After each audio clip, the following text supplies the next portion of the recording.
అదరకొట్టే కారం రంగు రుచి ఆచి కారం పొడి.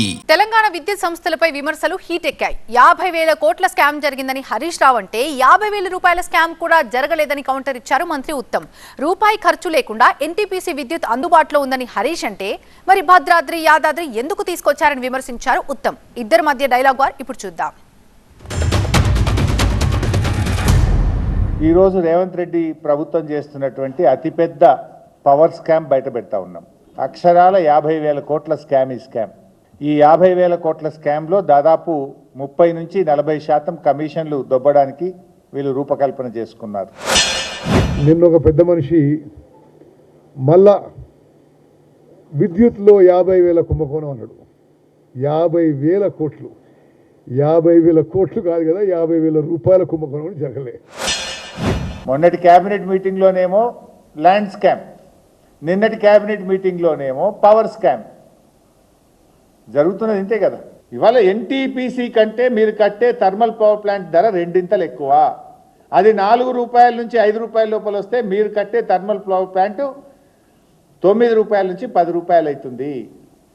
ఇక్కడ ₹1 పెట్టుబడి అవసరం లేదు. ఎన్టీపీసీ దగ్గర అప్పులు లేవు, మిత్తీలు లేవు, రాష్ట్ర ప్రభుత్వ వాటా లేదు.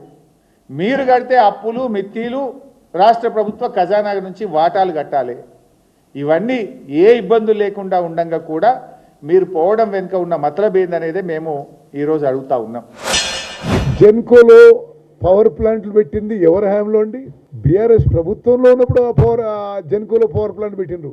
ఏపీ రీఆర్గనైజేషన్ యాక్ట్ 2014లో ఎన్టీపీసీ ద్వారా 4,000 మెగావాట్లు ఎన్టీపీసీ ఖర్చుతో, కేంద్ర ప్రభుత్వం ఖర్చుతో పవర్ ప్లాంట్లు పెడతామని ముందుకు వస్తే అది ఇప్పటి వరకు ఎందుకు పూర్తి కాలేదో ఈ పెద్ద మనుషులు జవాబు చెప్పాలి.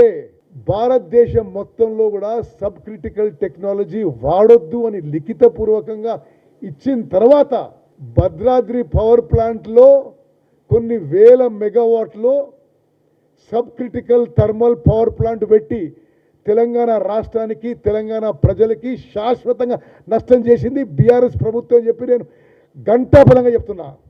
అసలు మీరు మీ మోసం, దగ, కక్కుర్తి కోసం కప్పిపోచుకోవడానికి ఎవరి మీదనో బురద జల్లే ప్రయత్నం ఇది పూర్తిగా తప్పుడు విషయం, అబద్ధాలు, అసత్యాలు.